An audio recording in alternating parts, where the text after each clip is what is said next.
ਦੇ ਲਾਇਕ ਰੱਬ ਸੱਚਾ ਜਿਸ ਉਲਫਤ ਦਿਲ ਮਾਪਿਆਂ ਵਿੱਚ ਪਾਈਏ। ਆਈ ਜੀ ਸਮਝ। ਤੇ ਬਾਅਦ ਦਰੂਦ ਨਬੀ ਪਾਕ ਟਾਈ ਜਿੱਦੀ ਖਾਤਰ ਖੇਡ ਰਚਾਈਏ। ਇਹਸਾਨ ਕਰਨਾ ਨਾਲ ਮਾਪਿਆਂ ਦੇ ਰੱਬ ਵਿੱਚ ਕੁਰਾਨ ਫਰਮਾਇਆ ਹੈ। ਉਫ ਨਾ ਕਰੀ ਅੱਗੇ ਬੁੱਢੇ ਮਾਪਿਆਂ ਦੇ, ਇਹ ਵੀ ਵਿੱਚ ਕੁਰਾਨ ਦੇ ਆਇਆ ਹੈ।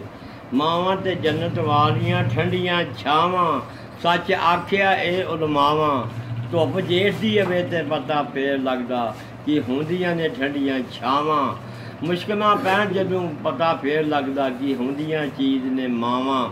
ਜੇਕਰ ਤੈਨੂੰ ਨਹੀਂ ਪਤਾ ਤੇ ਪੁੱਛ ਉਹਨਾਂ ਨੂੰ ਤੇ ਜਿਨ੍ਹਾਂ ਦੀਆਂ ਮੋਹੀਆਂ ਨੇ ਮਾਵਾਂ। ਜਿਉਂਦੀਆਂ ਮਾਵਾਂ ਵਾਲਿਆਂ ਕੋਲੋਂ ਤੇ ਰਹਿੰਦੀਆਂ ਨੇ ਦੂਰ ਬਲਾਵਾਂ। ਮਾਫ ਕੀਤਾ ਜਦੋਂ ਮਾਂ ਅਲਕਮਾਂ ਨੂੰ ਤੇ ਟਲ ਗਈਆਂ ਹਨ ਸਭ ਬਲਾਵਾਂ। ਇਹ ਮਸ਼ਹੂਰ ਇੱਕ ਕਹਾਵਤ ਪੁੱਤਰ ਦੀ, ਸ਼ਾਇਦ ਤੁਸੀਂ ਅੱਗੇ ਸੁਣੀ ਹੋਵੇ। ਕਲੇਜਾ ਮਾਂ ਦਾ ਪੁੱਤਰ ਨੇ ਕੱਢਿਆ ਸੀ ਕਿਸੇ ਔਰਤ ਦੇ, ਉਸਨੇ ਲਾਗਿਆ ਕਿ ਜਦੋਂ ਚਲਿਆ ਕਲੇਜਾ ਦੇਣ ਪੁੱਤਰ ਡਿੱਗ ਪਿਆ ਸੀ ਉਹ ਤੇ ਵਿੱਚ ਵਾਟੇ।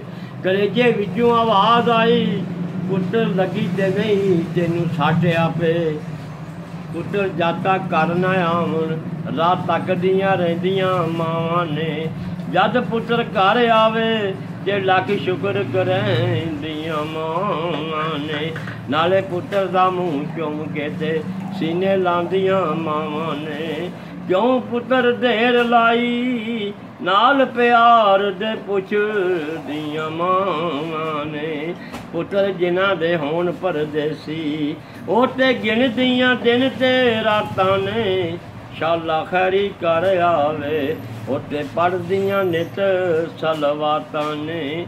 ਗੱਲ ਮਾਂ ਦੀ ਨਹੀਂ ਮੁੱਕ ਸਕਦੀ, ਚੋਟ ਲੱਗੇ ਤੇ ਯਾਦ ਆਉਂਦੀਆਂ ਮਾਵਾਂ ਨੇ। ਆਦਮ ਜੰਨਤ ਮਾਂ ਦੇ ਚਲੇ ਕਦਮਾਂ, ਸੱਚ ਆਖਿਆ ਏ ਉਲਮਾਂ ਨੇ। ਸੁਣਿਆ ਜੇ।